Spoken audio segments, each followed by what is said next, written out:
Para la mayoría, la palabra sarampión nos transporta a la infancia, ¿no?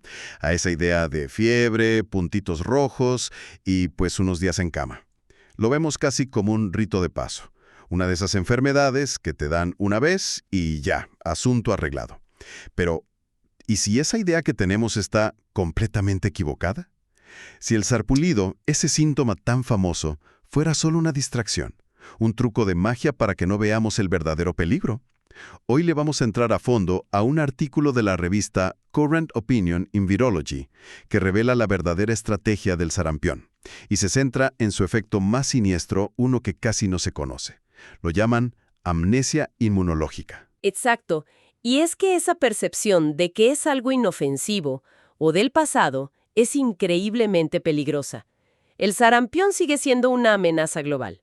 Causa más de 100.000 muertes al año. Y aquí está el dato clave. La mayoría de esas muertes no son por el sarampión o la fiebre. Son por otras infecciones. Neumonía, diarrea, cosas que atacan después de que el sarampión ya se fue. Y todo se debe a que el virus es un estratega brillante. Tiene lo que se conoce como un doble objetivo. Una pinza de ataque que usa dos receptores celulares distintos, el CD150 y la nectina 4, para fases diferentes de su invasión. O sea, no solo te enferma, te desarma por completo. Ok, eso de doble objetivo suena a operación militar. A ver, vamos a desglosarlo, porque aquí es donde mi primera idea preconcebida se fue por la borda. Siendo un virus respiratorio, yo siempre asumí que lo respiras y ¡pum!, se instala en las células de la garganta, los pulmones y empieza la fiesta. Pero el artículo dice que no, que la historia es mucho más retorcida. ¿Por dónde entra realmente? Aquí es donde empieza la genialidad malévola del virus. No puede, de entrada, infectar las células que recubren tus vías respiratorias. ¿Cómo que no puede? No, la razón es fascinante y tiene que ver con la arquitectura celular. El receptor que necesita en esas células, la nectina 4, está, por así decirlo, en el lado equivocado. Está en la base, en la parte que mira hacia adentro del cuerpo, no hacia el aire que respiras. Haz de cuenta que el virus llega a la puerta principal de una mansión, pero su llave solo sirve para la puerta de servicio que está en el sótano, y que solo se abre desde adentro. Desde la calle es totalmente inaccesible. ¡Qué locura! O sea, el virus llega listo para la invasión, pero se topa con que la puerta de entrada está, literalmente, de espaldas a él. Eso es un problema de ingeniería fascinante. Si fuera otro virus, simplemente moriría ahí. ¿O qué hace el sarampión para resolver esto? En lugar de intentar derribar la puerta, usa una estrategia de caballo de Troya. Es un plan B increíblemente sofisticado. Ignora por completo ese muro de células epiteliales y se enfoca en los centinelas del sistema inmunitario que están patrullando la zona. Células como los macrófagos y las células dendríticas. Estas células sí tienen en su superficie el otro receptor, el CD150. Y esa es como una puerta VIP que el virus sí puede abrir. A ver si entendí, porque esto es clave. El virus no ataca la fortaleza de frente. Seduce a los guardias, los engaña para que lo dejen pasar y lo lleven adentro. Usa el propio sistema de defensa del cuerpo como su Uber personal para llegar al centro de comando. ¿Es una traición a nivel celular? Es la analogía perfecta. Una traición total. Estas células inmunitarias ahora infectadas recogen el virus y en lugar de sonar la alarma y destruirlo, lo transportan sin saberlo. Lo llevan desde el punto de entrada hasta los cuarteles generales más cercanos, los ganglios linfáticos. Y una vez ahí, bueno, los ganglios linfáticos son el paraíso para el virus del sarampión. Están repletos de sus células objetivo favoritas, los linfocitos, que expresan niveles altísimos de ese receptor, el CD150. El virus se da un festín. Y me imagino que no ataca a cualquier linfocito, ¿verdad? El artículo sugiere que es bastante selectivo, como un depredador que elige a su presa. Totalmente. Tiene una preferencia muy clara. Se dirige a las células T de memoria. Son las veteranas de guerras inmunológicas pasadas, las que guardan el recuerdo de cómo vencer a otros patógenos. También ataca a las células B, tanto a las novatas como a las de memoria. Al infectar estas células, que por naturaleza son móviles y viajan por todo el cuerpo, el virus se asegura un pasaje en primera clase a todos lados. Esto provoca lo que se conoce como una viremia asociada a células. O sea, no viaja solo por la sangre, viaja de aventón dentro de tu propio ejército. Y así llega a todos lados. A la médula ósea, el vaso, el hígado, la piel, a prácticamente todos los rincones del cuerpo. Ok, el virus ya está por todo el cuerpo haciendo un tour completo gracias a las células que se suponía debían detenerlo. Y esto nos lleva a un punto que me parece contraintuitivo.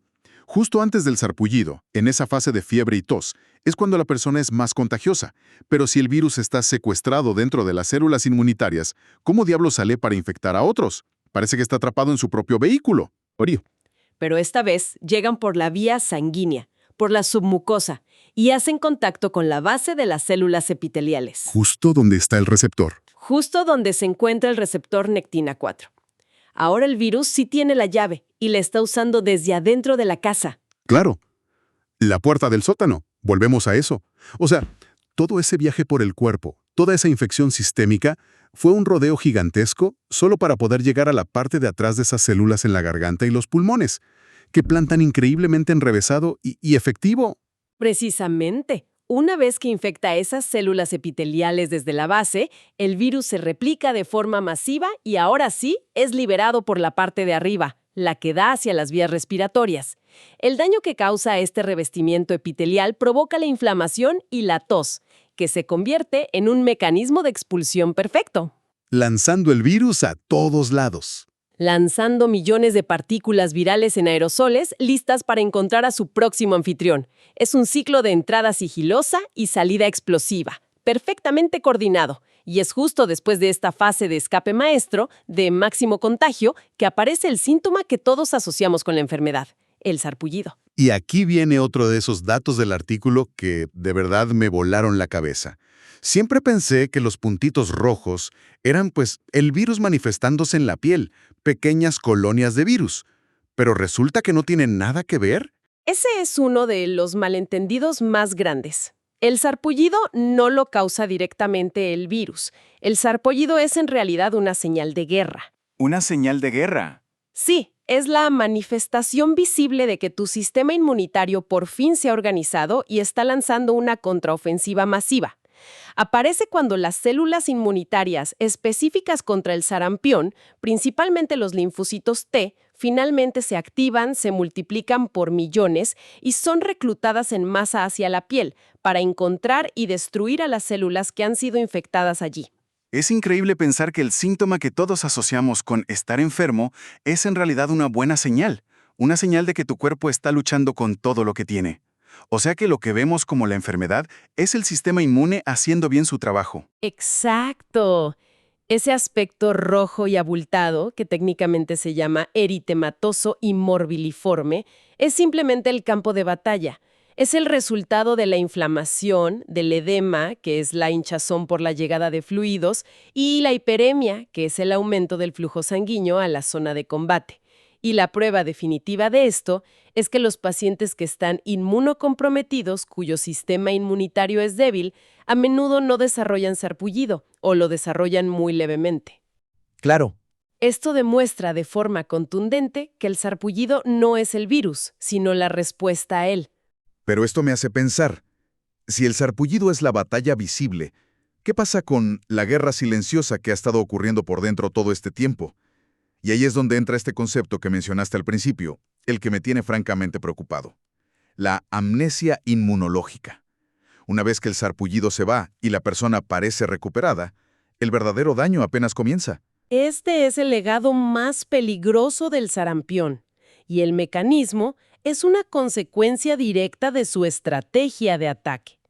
Como vimos, el virus se enfoca en destruir las células de memoria, tanto las T como las B. Estas células son, en esencia, la biblioteca histórica de tu sistema inmunitario. Son los archivos que contienen el recuerdo detallado de cada patógeno que has enfrentado y vencido en tu vida. Imagina que tu sistema inmune es un veterano de guerra con un cuarto lleno de medallas, cada una por una batalla ganada. El sarampión no solo te enferma, entra a ese cuarto, te roba todas las medallas y quema los diarios de guerra. ¡Qué analogía tan potente! ¿Y qué tan literal es ese robo de medallas? Digo, ¿hay datos en el artículo que respalden un borrado tan masivo? Los estudios que citas son contundentes y bastante alarmantes. Analizaron muestras de sangre de niños no vacunados antes y después de tener sarampión. Y los resultados mostraron una eliminación de déjame ver el dato. Sí, entre el 11 y el 73% de los anticuerpos preexistentes. 73%. Sí. No es un borrado parcial, es un borrado masivo. Y no solo eso, detectaron una reducción drástica y medible de las poblaciones de células T y B de memoria, incluso más de un mes después de la recuperación. El daño persiste. Y probablemente se deba a que el virus también elimina a las células plasmáticas de larga vida, que son las fábricas de anticuerpos que residen en la médula ósea. O sea, ¿es un ataque a la memoria y a la capacidad de producción? A las dos cosas. El artículo incluso usa términos que suenan muy serios, como reconstitución genética incompleta y firmas de inmadurez inmunológica. Es como si el sistema operativo de tu computadora no solo borrara todos tus archivos, sino que se reinstalara a sí mismo en una versión beta, inestable y sin ningún programa útil.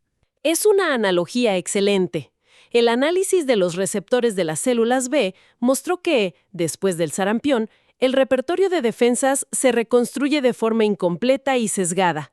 El sistema se llena de células B transicionales, que son básicamente células novatas, aprendices recién salidos de la médula ósea. Tienen una capacidad muy reducida para generar respuestas rápidas y efectivas. El sistema inmunitario de una persona que ha superado el sarampión se parece en muchos aspectos al de un bebé. Vaya.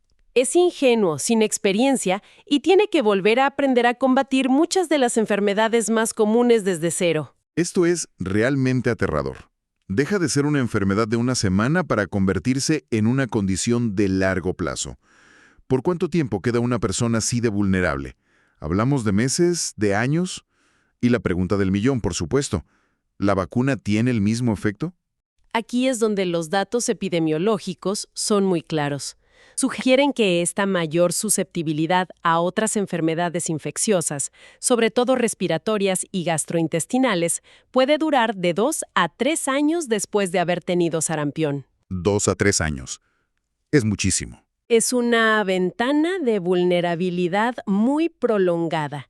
Y es aquí donde el contraste con la vacuna es fundamental y debe quedar clarísimo. La cepa del virus que se usa en la vacuna está atenuada, o sea, debilitada. Está diseñada para entrenar al sistema inmunitario sin causar la enfermedad. Los estudios confirman que esta cepa no causa esa replicación sistémica, no provoca la viremia masiva dentro de las células inmunitarias y, por lo tanto, no causa amnesia inmunológica. Al contrario, la vacuna previene este efecto devastador al evitar que te infectes con el virus salvaje. Queda clarísimo, el sarampión no es para nada una enfermedad infantil inofensiva. Es un ataque biológico de una sofisticación increíble. No solo causa la enfermedad aguda que todos conocemos, sino que de forma mucho más peligrosa y silenciosa, formatea el disco duro de tu sistema inmunitario. Te deja expuesto a un montón de amenazas que tu cuerpo ya había aprendido a derrotar. Definitivamente. Y si tuviéramos que resumir el secreto de su éxito patogénico, todo se reduce a esa dualidad que mencionamos. La capacidad del virus de ser dual trópico. Usar el receptor CD150 para secuestrar el sistema inmune y usarlo como transporte. Y luego, usar la nectina 4 como la puerta de escape perfecta. Es una obra maestra de la evolución viral, diseñada para la máxima diseminación y para dejar una estela de vulnerabilidad a su paso. Oye, y para cerrar, hay un último detalle en las fuentes que me dejó helado. El artículo señala que incluso después de que te sientes completamente bien, de que el sarpullido se fue y la fiebre bajó, el ARN del virus puede persistir en las células sanguíneas y en los ganglios linfáticos durante meses. Así es. No es una infección activa replicándose sin control, pero es una persistencia medible. Se han detectado restos del material genético del virus por periodos de más de 70 días en los ganglios linfáticos de primates, y se sabe que puede durar incluso más en humanos. Es como si el virus, después de la batalla, dejara una sombra, un eco genético de su paso por el cuerpo. Y eso nos deja con una pregunta abierta, algo para la reflexión. Si este virus es capaz de un daño tan profundo como borrar la memoria inmunológica, ¿qué implicaciones a largo plazo podría tener esa persistencia viral, esa sombra silenciosa? ¿Qué otros efectos crónicos o secuelas sutiles del sarampión podríamos estar pasando por alto, escondidas en esa persistencia de la que apenas empezamos a entender las consecuencias?